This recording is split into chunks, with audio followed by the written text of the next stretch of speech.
Hi, thanks for clicking on my blog, www.larrythewineguy.net.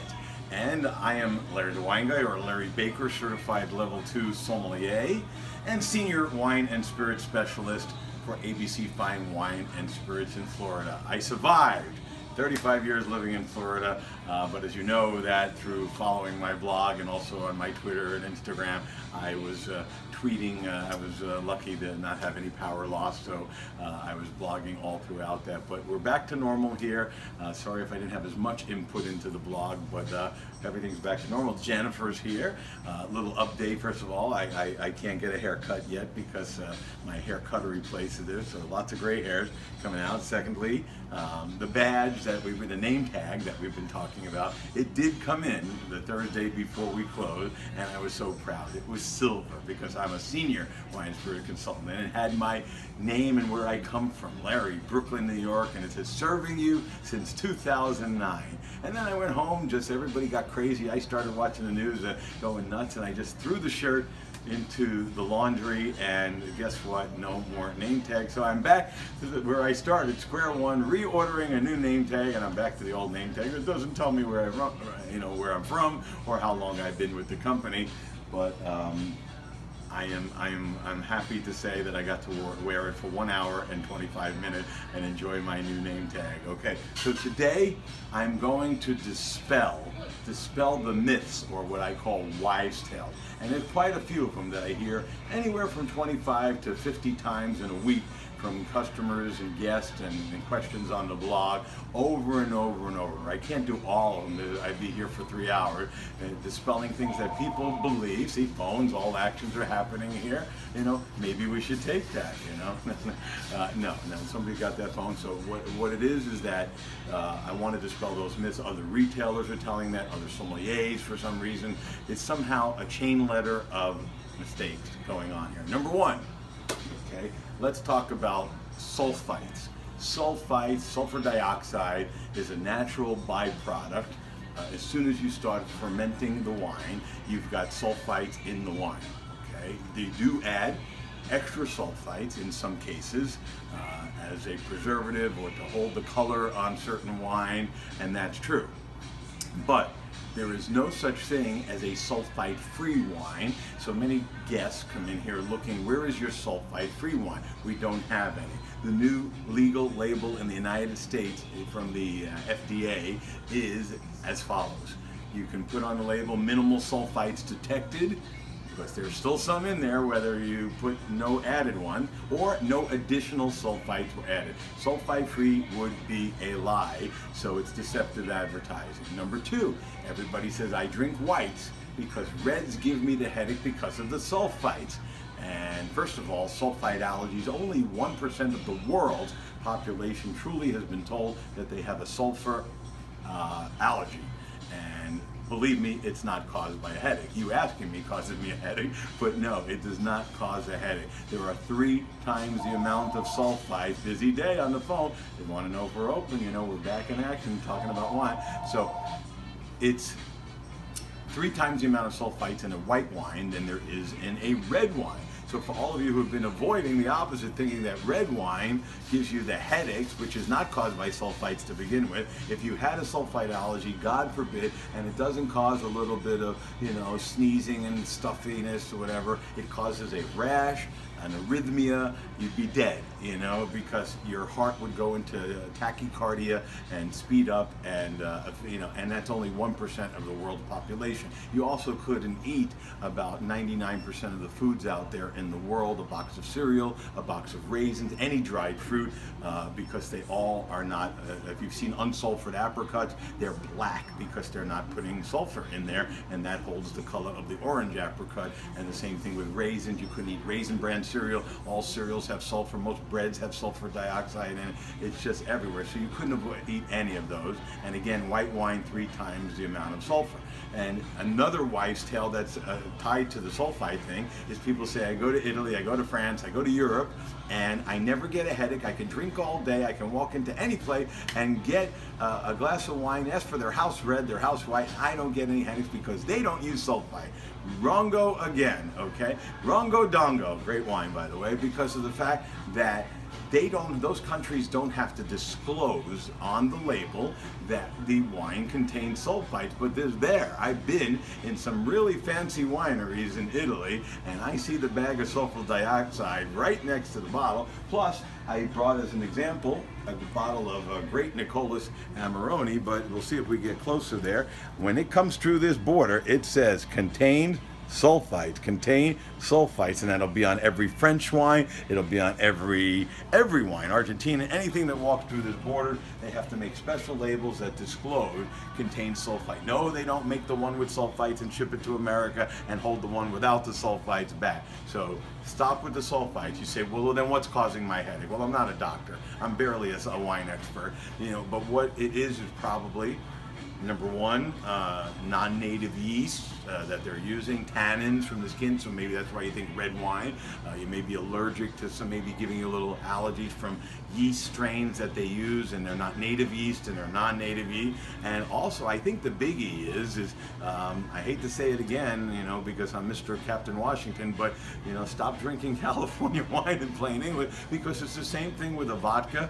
I could give you the cheapest vodka and you could drink it straight out of the freezer and you will not get a headache. You may not like the taste of it. It may not be as good as whatever vodka brand you're drinking. You're mixing it. Most people mix alcohol with something.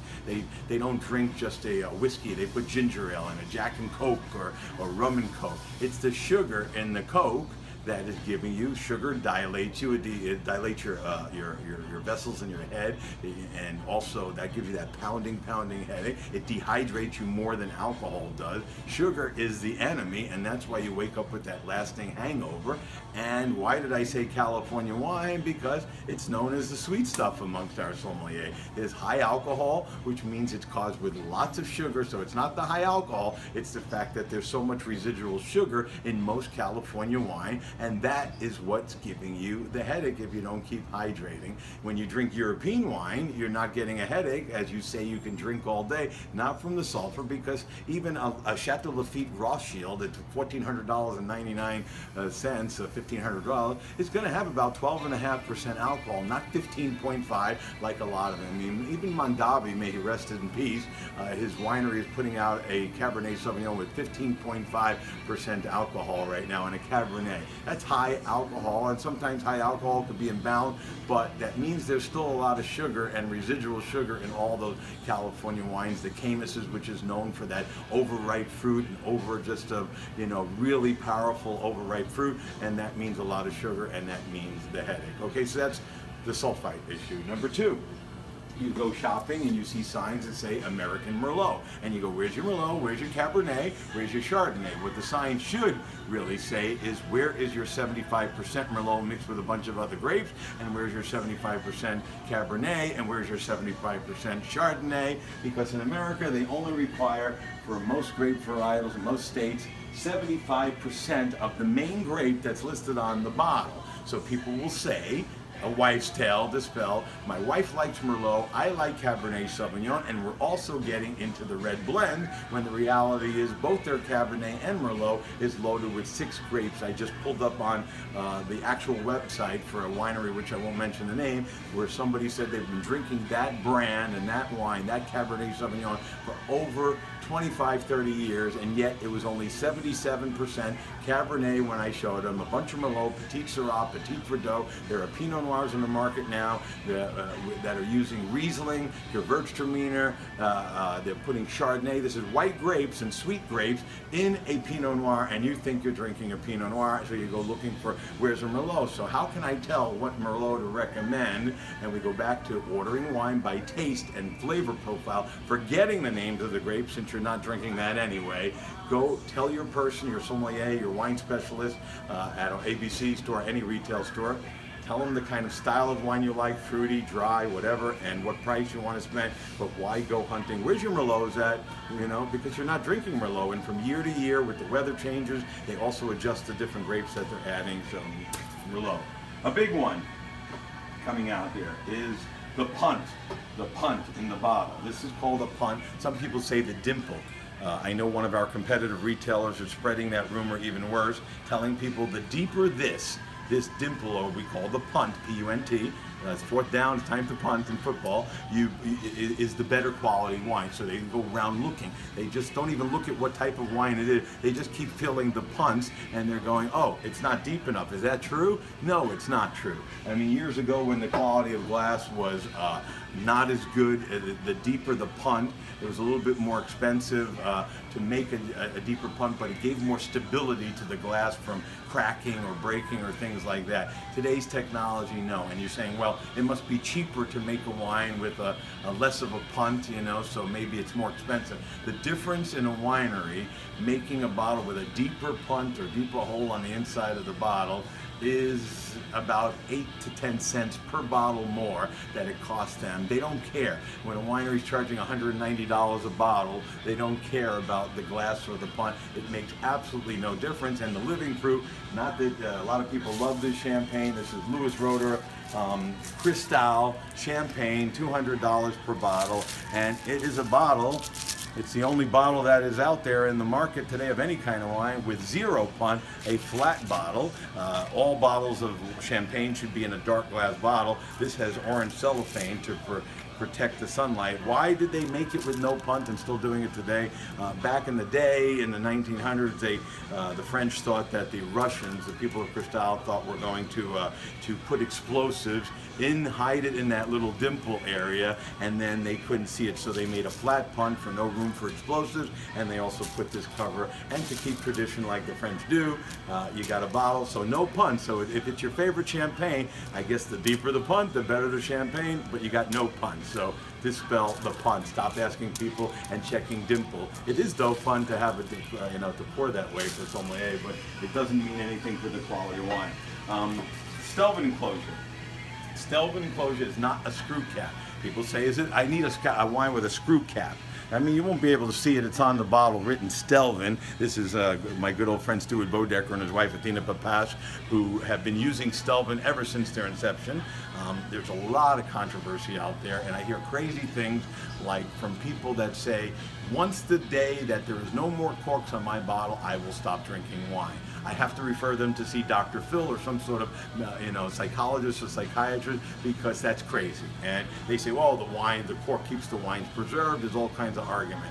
Let me tell you, I'm a proponent, so you can debate me all you want. I hope there's never a cork on another bottle. By the way, it's a $40 single vineyard Bodecker with a Stelvin, not a screw up, a Stelvin. It's airtight. When you have a cork, they've done experiments with expensive wine, $300-400 a bottle, and they've done half the vintage with regular cork or synthetic cork, and half of that same vintage is the same wine with Stelvin closures, and all the Stelvin closures tasted exactly like the winemaker wanted the wine to taste, and there was a little bit of variation in almost every bottle of a wine with a cork, because it still lets a little bit amount of air, which air changes the taste. They age good. I don't think that garbage about they don't age as well as wines with cork.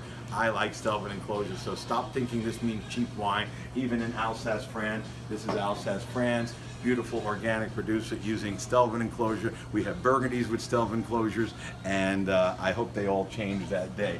Last category, dispelling, box wine. I love the technology. I love it. And people ask me all the time, do you drink box wine? Yes, I do. I don't drink this box wine, but I drink box wine. I can't even find it in retailers because people think this is cheap. You understand the technology? We don't have money to have these machines that keep the air out and keep the wines fresh for 5, 6, 7 weeks. But this is a couple of months, and if you're on a boat, like a lot of people have boats here in Florida, the wine is great on your kitchen counter. You take a little bit of a glass, and therefore you take all the air out. No air gets into the bottle. So the technology of the bag inside the box is great. But do the math yourself. Be a smart consumer. An average bottle of 750 milliliter, regular sized bottle of wine, 750 milliliter, is going to be a drinkable bottle of wine, I say about $9, $9.99. Let's use that, round it out to $10. So this is 4 bottles of wine, okay? That would be $40 worth of wine, and this box is $14.99. How is that possible that you can get a quality wine for $14.99, 4 bottles for $14.99? I mean, that's just crazy. So my bottle, you go online on the internet and look up box wines from some of the greatest wineries you've had. Washington State Powers, I drink that. I buy these boxes. They cost $50, $60.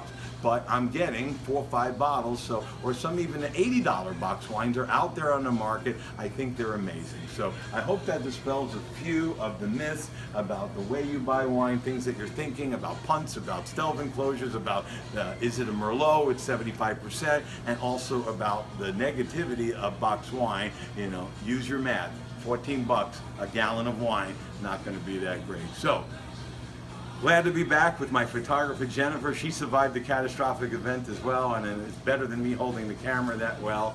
She still has her name tag. She didn't put it in the wash. And until I see you again next time, remember, check us out at www.abcfws.com. Follow my blog. You got access to me 24 hours a day. I'll give you my phone number 365 days a week with any questions. And forget the wives' tales. They've been dispelled. And have yourself a great day.